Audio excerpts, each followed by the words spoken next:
Bonjour Bonjour, Gilbert, bonjour Viorel. merci d'avoir accepté de participer dans notre épisode. Merci de m'avoir invité. Alors, on se connaît depuis un petit moment, donc tu travailles dans un grand groupe avec lequel j'ai travaillé pendant quelques temps, et c'est comme ça qu'on s'est connus. Euh, et je me suis dit, pour commencer, pour faire un peu connaissance, est-ce que tu peux nous raconter un peu ton parcours? Qu'est-ce qui t'a fait prendre cette direction de transformation digitale, des projets à l'échelle? Ouais, ok. Écoute, moi j'ai une formation d'ingénieur à la base, plutôt en mode gestion de projet. Donc pour changer une situation ou une entreprise ou une manière de bosser. Euh, Ma première expérience professionnelle, c'était un volontariat à l'international. J'étais en Égypte, donc ça m'a donné le goût du voyage. J'ai ensuite continué en allant chez Air France où j'ai pu voyager pour le perso. Et après, j'ai changé d'entreprise pour les entreprises où j'ai voyagé pour le boulot. Donc, il y a un aspect multiculturel et voyage qui est important pour moi. Un aspect projet dans la mesure, c'est un aspect de transformation. J'ai toujours été dans les sujets de transformation. Donc, on doit changer les choses pour diverses raisons. Euh, et en fait, au fur et à mesure de projets divers et variés, je me suis rendu compte qu'avec des outils, on transformait plus rapidement ou plus efficacement. Donc j'ai fait une partie de ma carrière dans les sujets digitaux et data. Et puis j'ai travaillé sur des sujets de ce qu'on appelle de gestion culinaire à l'étranger. Et puis j'ai travaillé sur des sujets d'achat. D'accord. Donc voilà, c'est un peu dans l'industrie alimentaire, les transformations dans lesquelles j'ai travaillé, j'aime bien tout ce qui touche à la nourriture d'un point de vue perso. Donc j'ai aussi un attrait sur tout ce qui est intendance, cuisine, etc. Donc voilà, donc c'est un peu à la fois un aspect multiculturel, un aspect de transformation, un aspect euh, euh, achats alimentaires, qui sont des sujets d'intérêt perso et du coup aussi des sujets d'intérêt professionnel. Donc voilà un petit peu. J'ai habité en Australie, j'ai habité en Inde aussi, et après 8 ans en France, là, je suis aux US. Entreprise depuis 17 ans. Et, euh, et j'apporte mon expertise sur des sujets de transformation, encore à l'échelle. Donc voilà un petit peu Mais, ce qui me définit. c'est génial, en fait, toutes ces cultures est très variées, hein, pas juste dans un coin du monde. Tu es allé en Égypte, j'imagine que c'est une expérience absolument magnifique. Et puis après, la différence des cultures, d'approche, ça doit être. Qu'est-ce que tu as découvert sur toi-même dans ton parcours, au contact en fait de toutes ces cultures, tous ces pays? En fait, je pense que ce que j'ai découvert c'était en allant en Égypte, j'ai découvert que j'aimais bien changer moi-même. Et j'aimais bien être dans un environnement changeant. Il y a pas mal de personnes qui estiment que le changement c'est difficile ou que c'est compliqué. Mais en fait, je pense que si tu ne changes pas d'un point de vue personnel, si tu ne t'adaptes pas à un nouveau boulot, un nouvel environnement, peu importe les changements que tu vas rencontrer, si tu t'adaptes pas et si tu prends pas l'habitude, en fait, tu te scléroses et au contraire, tu deviens plus fragile. Et le jour où le changement arrive, tu sais pas t'adapter et là, tu perds tout ou tu casses tout. Et c'est vrai, je pense, d'un point de vue pro, on voit des gens qui vont rester 10 ans dans le même boîte, même boulot, même contexte, et le jour où ils doivent changer, parce que je sais pas, l'entreprise a plus besoin d'eux, ils recherchent un nouveau boulot, c'est compliqué. C'est vrai, je pense aussi d'un point de vue physique, en fait. Je pense qu'il faut se challenger. Ça peut être d'un point de vue sportif, ça peut être d'un point de vue, je sais pas, régime, ça peut être d'un point de vue même social, en fait. On a besoin de cette diversité. Donc moi, je suis assez curieux, donc c'est assez naturel, mais voilà, j'ai voulu cultiver ça. Et ce qui m'a intéressé, je pense que c'est un peu bateau, mais c'est vraiment l'humain, en fait. C'est la diversité des profils, la diversité des modes de pensée Mm. et la diversité culinaire aussi, parce que c'est aussi, comme je te le disais, ce qui m'intéresse. Mais, euh, mais voilà, donc en fait, voilà, moi je pense que c'est à la fois une curiosité, essayer de comprendre l'autre, et je me suis rendu compte que faire une transformation en entreprise ou perso, ça marchait que si moi j'acceptais de changer. Parce que je vais pas transformer les choses si en fait moi je change pas mon point de vue, ou si j'accepte pas finalement de faire les choses un peu de manière différente, et c'est donnant donnant. En fait, on peut pas changer quelque chose si on ne change pas soi-même. Donc voilà, faut juste accepter ça. Et finalement, bon voilà, ça se passe bien, quoi. Donc je suis content de Ouais, cette bah, dimension. je pense que c'est, enfin, c'est le changement. Et puis après, juste avant le changement, il y a aussi la communication, comme tu disais, la curiosité, l'adaptation aussi euh, à ce que l'autre représente, à ce que sa culture représente, à son environnement. Et puis après, c'est presque une danse euh, Ouais. qui Et puis se met en tu place. rends compte assez rapidement qu'en fait, que tu ne sais pas. En fait, à bout d'un certain temps, tu sais que tu ne sais pas. Donc, et que les autres ont une partie de vérité, ont une manière de faire. C'est très vrai. C'est très vrai dans les transformations organisationnelles ou digitales. C'est qu'on on travaille avec des gens qui sont des experts de leur métier. On pense qu'on va améliorer la manière de faire, mais, mais finalement, il faut être aussi au service et à l'écoute de personnes qui ont des expériences, qui ont un savoir-faire et qu'on peut améliorer, qu'on peut accélérer, qu'on peut répliquer, mais on ne transforme pas sans leur implication profonde en fait. Donc Mm. certains ne vont pas le remplacer typiquement. Je pense qu'il faut le magnifier ou il faut l'augmenter. Et on va sûrement parler d'intelligence artificielle, des choses comme ça, mais voilà, je pense il y a un respect de l'expérience et de l'expertise. Voilà, moi je suis pas un spécialiste d'un sujet donné, enfin je me suis spécialisé sur des sujets d'achat et d'alimentation, mais je suis pas.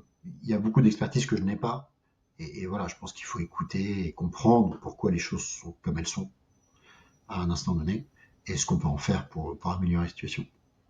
Mm. Et Je pense que ça l'humilité, t'amène aussi à opérer à un niveau stratégique, plus ou moins dans ce contact et dans ce changement, à un niveau où tu peux pas peut-être contrôler tout.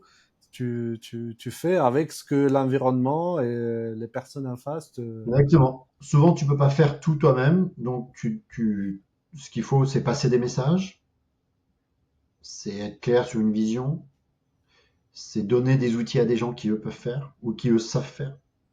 C'est faire confiance à l'expertise euh, c'est avoir des points de contrôle ou des points de rappel. C'est-à-dire qu'il faut quand même s'assurer que les choses fonctionnent.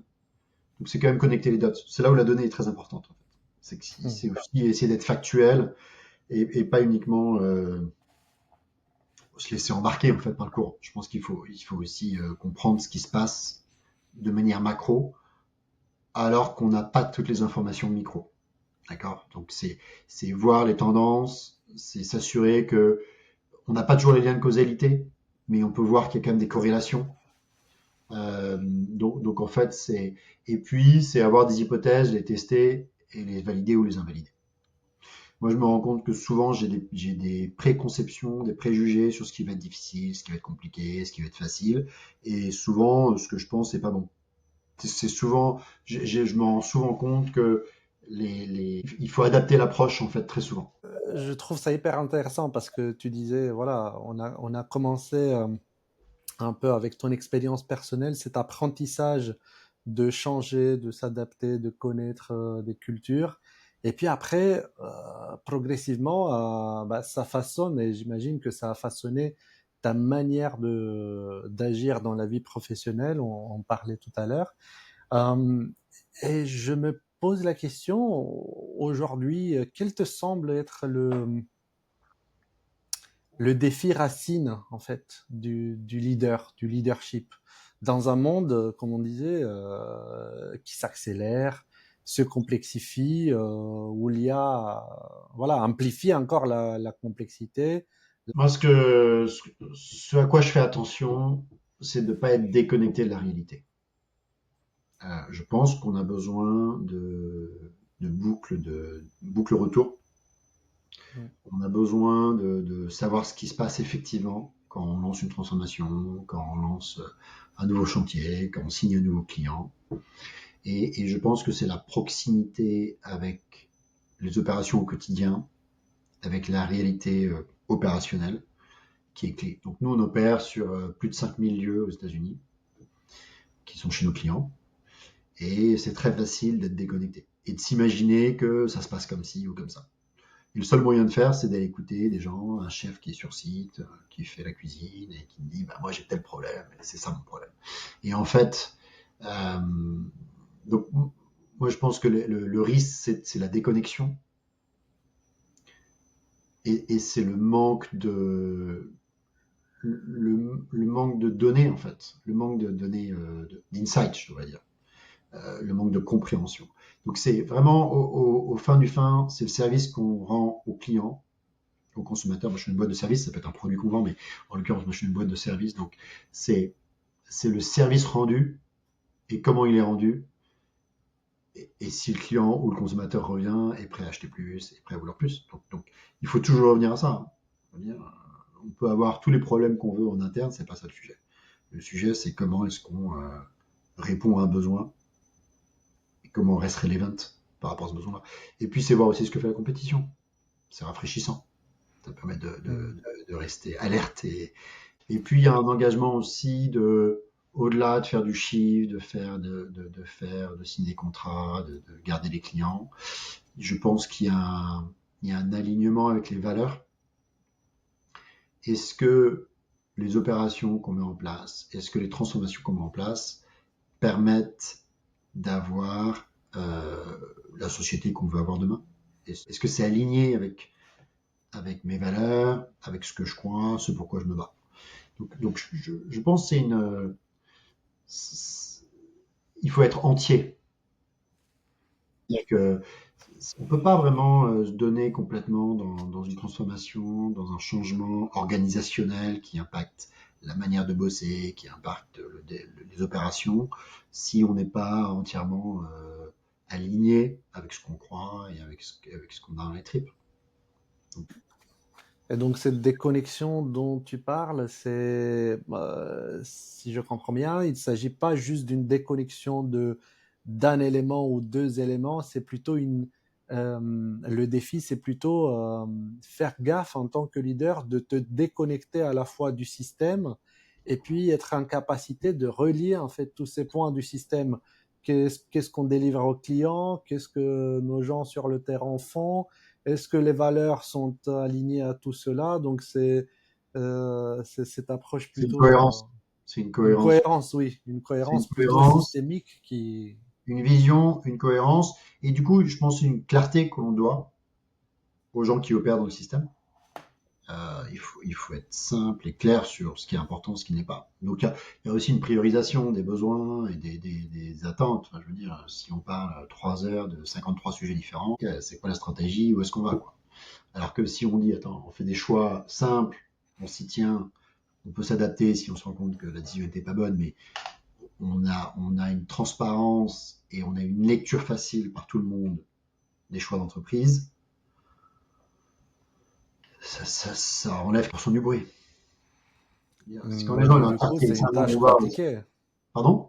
C'est une tâche compliquée pour les leaders d'aujourd'hui. Dans ce complexe, d'amener cette simplification, j'imagine que. C'est compliqué de faire simple, bien sûr, parce qu'on opère dans un environnement complexe. Mais c'est d'où les valeurs.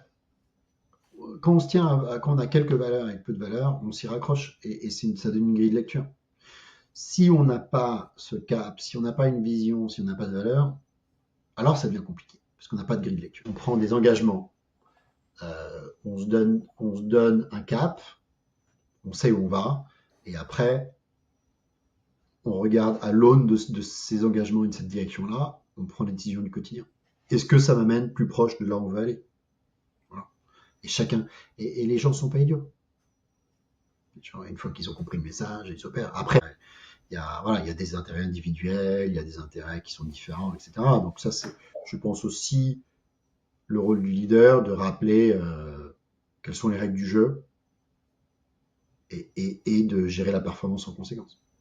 Donc il y a aussi, il faut aussi, enfin voilà, il faut parfois siffler la fin de la récré, quoi. Mais c'est intéressant cette idée en fait dans ce monde complexe avec beaucoup d'opportunités, de possibilités, de chemins finalement d'atteindre les objectifs, utiliser les valeurs comme, comme étoile qui guide l'action du leader et qui lui donne de la direction, qui lui donne du focus en fait. Mais sinon, c'est impossible de juger. Si on n'a pas une grille de lecture, c'est impossible de démêler des situations complexes. On se perd. On se perd dans une complexité qui n'a pas d'intérêt. En fait, tous les jours, moi, j'ai beaucoup de complexité autour de moi, et tous les jours, je me demande, est-ce que c'est une complexité que je veux adresser? Est-ce que vraiment, je veux passer du temps sur ce problème-là? Est-ce que vraiment, résoudre ce problème va améliorer les choses? Il y a beaucoup de sujets qui ne servent à rien. On peut passer des heures carrées sur des choses qui ne servent à rien. Donc, j'ai pas envie de ça. Moi, j'ai envie d'utiliser mon temps de manière le plus efficace possible, donc sur des sujets qui sont intéressants. Est-ce que c'est les bons sujets? Et ensuite, est-ce que les sujets sont traités correctement? Et ça, il faut faire confiance aux équipes et travailler avec d'autres gens. Mais la question de est-ce que c'est les bons sujets qu'on traite, c'est la question primaire. Et donc du coup, en revenant, donc en allant un peu plus tôt, plus vers l'humain, dans ces transformations, avec l'expérience des transformations que tu as pilotées, qu'as-tu observé dans les dynamiques humaines?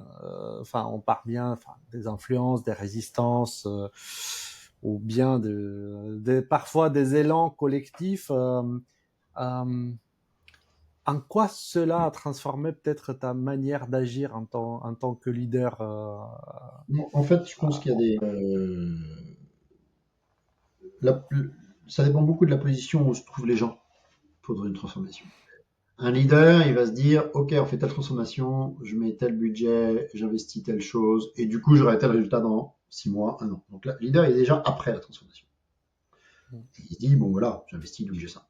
Il y en a qui travaillent, des chefs de projet, qui travaillent dans la transformation, qui eux sont au courant de ce qui se passe, etc. Et puis, il y a des gens qui vont subir la transformation. Donc, déjà, ça dépend où on se trouve. On n'est pas, et quand on subit, bah, bien sûr, si je sais pas ce qui va se passer, il va se passer quelque chose, je vais changer de boulot, de manière de bosser, c'est pas très agréable. Donc je pense qu'il y a comprendre qui se trouve à quel endroit,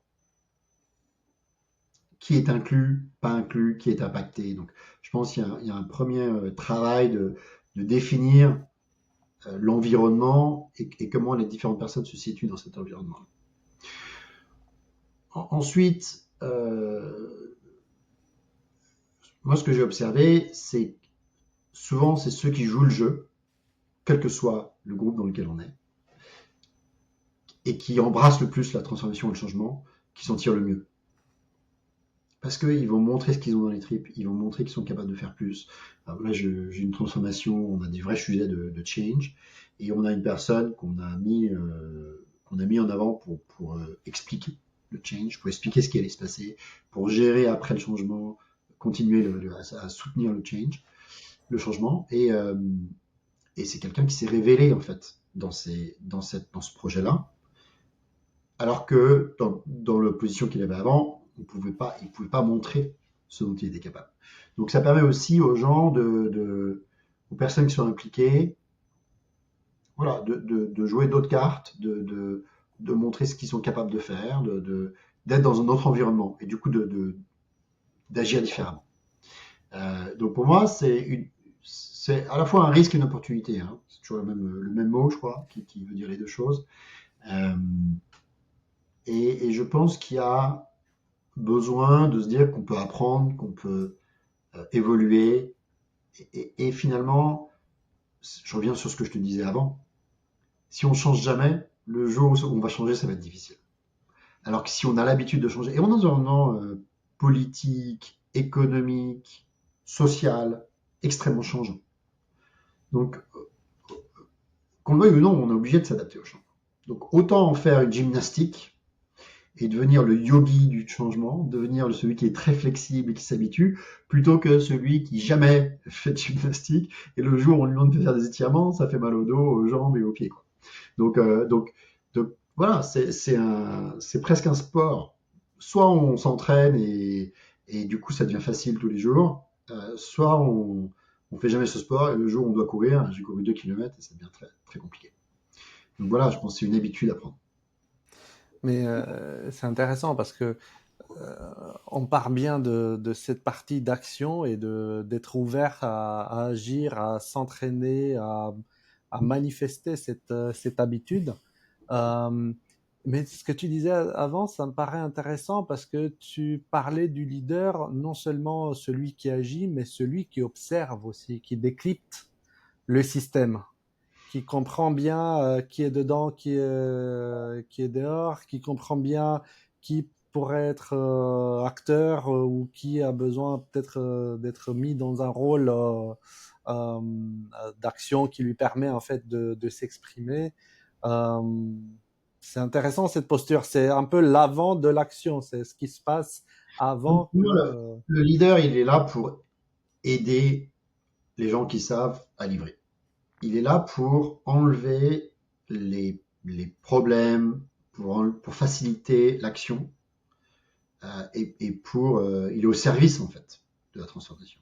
Et donc si on ne sait pas ce qui se passe, c'est compliqué. Donc moi très souvent j'ai des appels ou des entretiens avec des personnes qui travaillent sur un sujet de transformation et très souvent je me demande ok, j'ai entendu, il y a telle situation, il y a tels enjeux, comment je peux aider?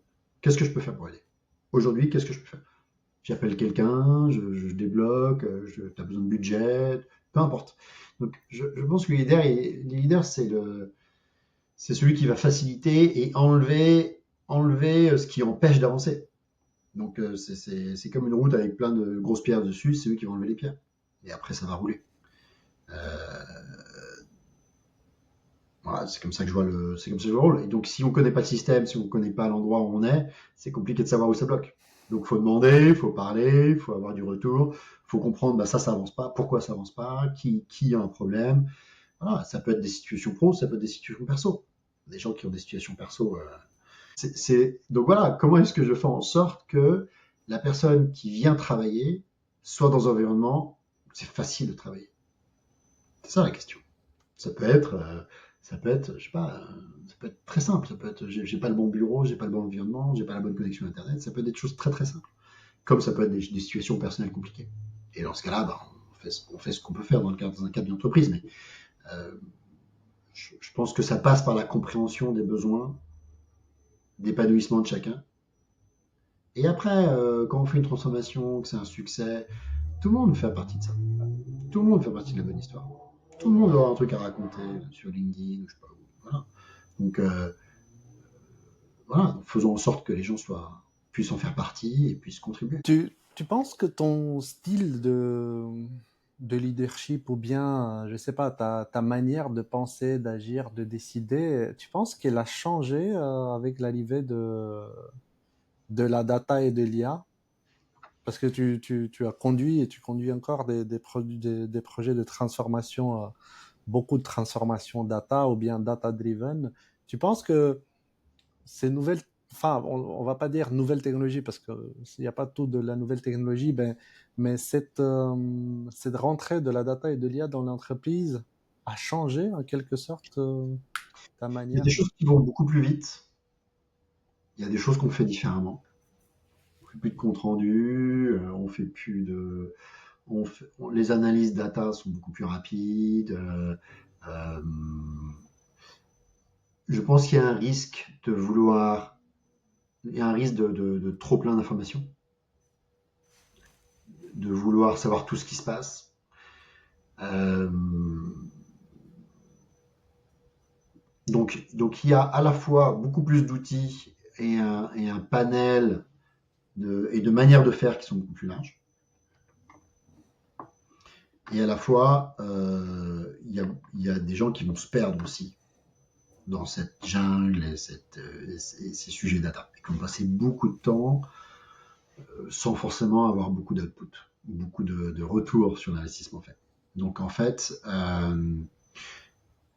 pour moi, il s'agit de s'éduquer, donc de passer du temps à comprendre ce que font ces outils, comprendre les avantages, échanger.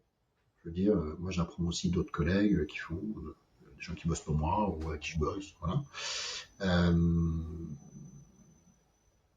et de et de et voilà et d'utiliser ce qui est mis à notre disposition. Mais ce qui est sûr, c'est que je me vois pas ne pas utiliser l'intelligence artificielle. On va beaucoup plus vite sur plein de décisions. Donc on a plus d'informations, plus de décisions rapides. Voilà, je pense que, enfin, moi je suis dans un environnement où les systèmes sont pas connectés, où les données sont pas toujours très propres. Donc on a encore beaucoup de sujets big data, nettoyer les données, avoir les bonnes données, avoir accès aux données, les partager, etc. Plutôt que avoir le bon algorithme et la super intelligence artificielle qui va me dire exactement le résultat. Donc on est assez freiné encore euh, par des sujets un peu anciens et classiques qu'on adresse aussi avec l'intelligence artificielle. Donc voilà, je pense qu'il ne faut pas désespérer, mais il y a encore beaucoup d'attentes et je ne suis pas sûr qu'on arrive à avoir le rendement voulu. Donc c'est très pratique à la fois pour l'organisation, pour les meetings, pour des décisions, pour des présentations, pour passer des messages. Euh, En revanche, pour le contenu complet du travail, et voilà, je pense que les promesses sont encore en cours de réalisation. Et sur le métier de la supply, parce que c'est, enfin, c'est un métier, c'est une fonction qui est, qui est à l'épreuve aujourd'hui dans le monde, Ouais. partout. Comment tu vois en fait l'arrivée de la data et de l'IA là-dedans? Comment ça va se transformer? Peut-être il y a une transformation qui a déjà commencé. Est-ce que ça va poursuivre? Est-ce que il y aura des gros changements dans... C'est sûr qu'il va y avoir ça va apporter énormément de manières de faire différentes. Ça va apporter une agilité, de savoir ce qui se passe en amont de la supply chain et en aval, d'avoir le retour des consommateurs, des clients, d'avoir les contraintes du marché. Nous, on suit beaucoup l'inflation des produits alimentaires. Donc, comment est-ce qu'on anticipe ça? Comment est-ce qu'on peut éviter d'être impacté par l'inflation ou minimiser l'impact de l'inflation? Euh, donc, il y a beaucoup de tendances du marché fournisseur et des attentes du marché client-consommateur et de comment on connecte ces deux marchés-là qui sont impactés par les sujets de données. Après, c'est comment est-ce qu'on arrive à mettre ça à l'échelle, comment est-ce qu'on arrive à faire ça à l'ensemble de l'entreprise, à l'ensemble des sujets, qui je pense aujourd'hui est encore un challenge. C'est-à-dire qu'on peut le faire de manière isolée, on peut le faire une fois, parce qu'on va avoir de la donnée là, on va l'analyser, on va savoir ce qui se passe, on a des tendances, mais le faire de manière régulière, sur l'ensemble des sujets, les anticiper, voilà, je pense qu'il y a encore du travail. Donc voilà, je pense que les gens qui sont dans la transformation digitale et l'IA ont encore quelques beaux jours devant eux, euh, jusqu'au jour où voilà, on arrivera à faire ça de manière beaucoup plus automatique. Mais justement, tu parlais de transformation et des gens qui accompagnent ces transformations. Euh, je suis un de ces gens-là, à la fois par le coaching, l'accompagnement d'organisation, par l'accompagnement IA. Euh, et en fait, on, dans cette industrie d'accompagnement, de conseil, il y a aussi une transformation. Euh, les organisations, les boîtes ne veulent plus juste des transformations cosmétiques. Je me pose la question, qu'attendent vraiment les dirigeants aujourd'hui d'un partenaire de transformation? euh, Qu'est-ce qui fait aujourd'hui la différence dans ce monde de l'IA? Je pense qu'il y a la capacité à comprendre le contexte et le système dans lequel on opère, puisqu'il faut que ça soit applicable à l'environnement. Je pense qu'il y a une capacité à accompagner les employés, les clients, les fournisseurs, les acteurs du système. Et puis je pense qu'il y a une capacité à exécuter. et exécuter rapidement, idéalement, bien sûr. Donc il y a beaucoup d'attentes parce que c'est très complet. Et puis l'avantage d'une entreprise externe, c'est qu'elle va apporter un angle différent, une manière de faire différente, une expertise du marché, savoir ce que fait, pas forcément la compétition, mais comment font d'autres acteurs, d'autres industries. Et je Mhm. pense il y a ce besoin de polliniser, d'accord? Donc on a besoin de, comme les abeilles et les insectes pollinisateurs, on a besoin de cette pollinisation qui va qui va donner des fruits, tout simplement. Parce qu'on va avoir un autre sujet, une autre manière de faire, savoir que ça s'est passé comme ça ailleurs, et, et, et voilà. Donc ça va nous permettre de réaliser et d'exécuter, peut-être pas exactement comme on l'avait prévu, mais de faire cette transformation-là. Donc pour moi, c'est très important de se faire accompagner avec des gens qui ont une expertise différente et une connaissance d'autres industries, tout en gardant son expertise de notre industrie et notre savoir-faire et notre connaissance du contexte. Et c'est comment on arrive à marier ces deux expertises que, qui est la clé du succès. Quoi. Oui, j'ai vu aussi que maintenant les consultants, on les attend beaucoup plus sur des résultats parce que l'attente des résultats est beaucoup plus linéaire qu'avant. Avant, on les embauchait plutôt pour investir du temps et dans ce temps, avec leur expérience, ils pouvaient à un moment donné arriver à un résultat. Maintenant, parfois, on les sollicite pour obtenir de la performance et de la vitesse dans l'attente de Sûr, ce et résultat. pourquoi pas les payer par rapport à la performance aussi. Alors plus ou moins 20%, suivant que ça a bien performé ou pas. Histoire de temps, de qualité, de voilà. Ça, Skin in ça the serait game. un Hein. concept intéressant pour Ah le oui, mais marché c'est un concept qui est en des place. conseils. Le concept qui est en place. Enfin, moi, je le mets en place avec les fournisseurs et c'est gagnant-gagnant. Si on va plus vite et qu'on fait mieux que prévu, ben voilà, très bien. Autant rétribuer les gens en conséquence. Et inversement. Je pense qu'il y a une culture de la performance qu'il faut mettre en place aussi. Et de côté des talents, parce qu'on a parlé beaucoup de l'organisation en tant que système, en tant qu'entité, de la transformation, mais il y a aussi des gens à l'intérieur, il y a des talents. Quel profil, quel réflexe, quel comportement vont, tu penses, vont devenir essentiels pour évoluer dans ce nouveau environnement? Euh, Je pense qu'il faut continuer à apprendre. Il faut, euh, il faut avoir une certaine humilité pour se dire qu'on ne sait pas tout et pas hésiter à demander et clarifier des choses. Euh, je pense qu'il faut avoir une expertise dans un domaine, une industrie. Revenir sur ce que je disais, sur les valeurs, sur savoir où on va, qui permet de, de gérer la quantité énorme d'informations, d'emails, d'interactions qu'on a au quotidien et qui permet d'avancer en fait. Donc ça c'est quelque chose qui pour moi s'apprend et se cultive. J'ai pas d'autre exemple que de se dire que c'est l'entraînement. Faut s'entraîner. Je reprends l'exemple du sport, c'est pareil. C'est un entraînement et plus on s'entraîne à changer, à se mettre dans des situations différentes, à apprendre, je sais pas, une nouvelle langue, à lire des livres sur un nouveau domaine, à écouter d'experts sur un sujet donné, plus on a cet intérêt-là, plus on a l'envie d'apprendre, plus ce sera facile. Et plus on entraîne cette compétence. Mais donc, du coup, l'IA ne va pas remplacer tout le monde, Non, non, heureusement. il faut apprendre. Donc de l'IA, typiquement, il faut apprendre. L'utiliser, comment la mettre en place, comment en tirer parti.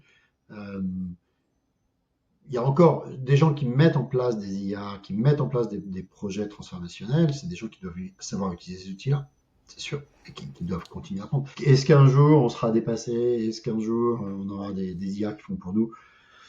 Je suis pas encore dans la science-fiction, je peux pas le dire. Il y aura toujours besoin d'humains. Je veux dire, au fin du fin, les transformations sont humaines avant d'être technologiques.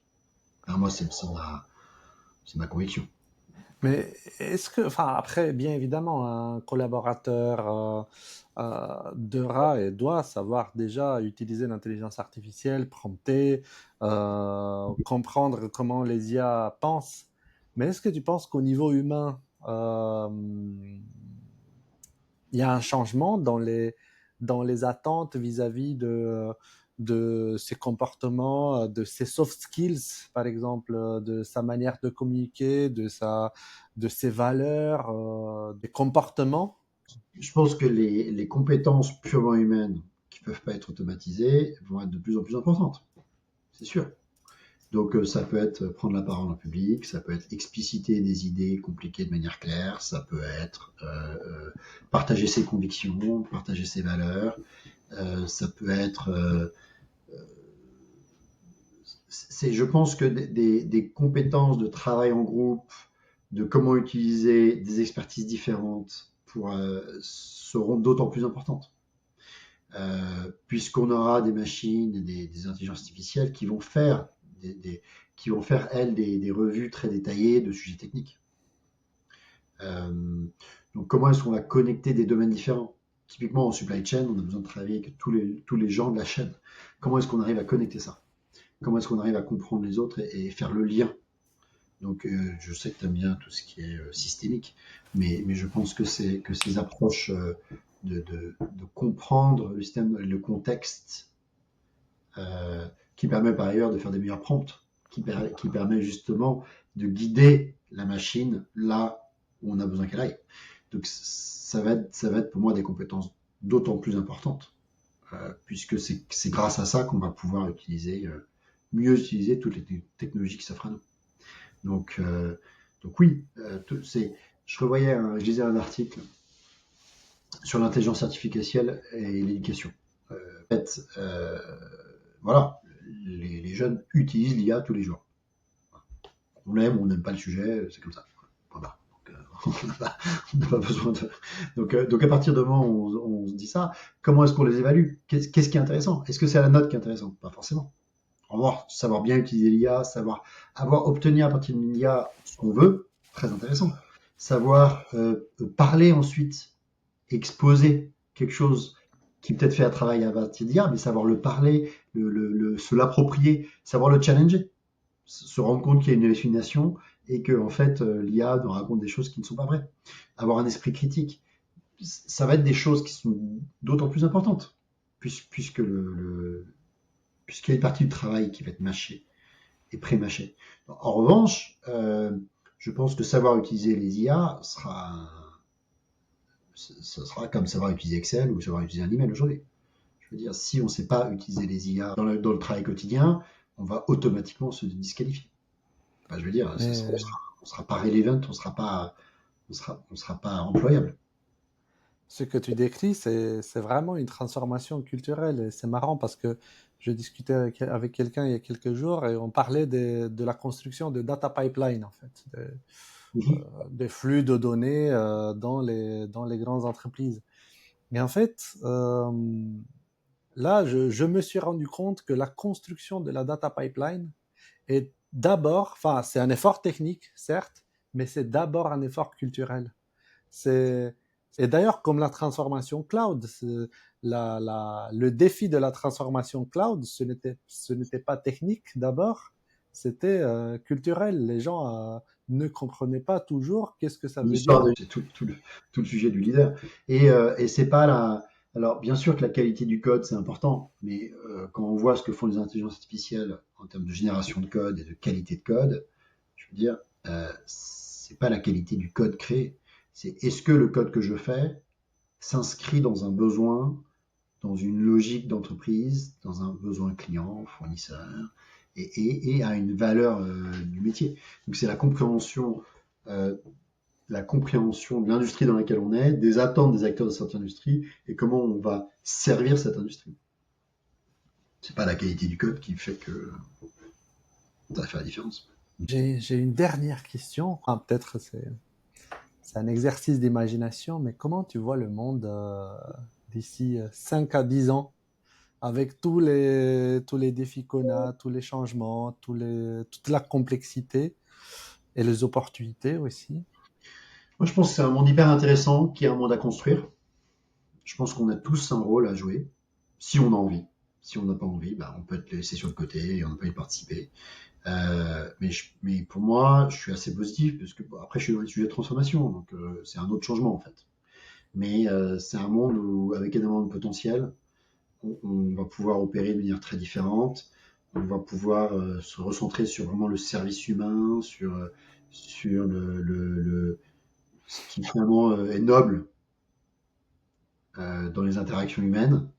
Euh, et, et c'est un monde avec, des, avec un potentiel, avec des nouveaux outils, avec une manière de faire qui est à construire. Donc c'est hyper excitant. C'est hyper excitant de pouvoir.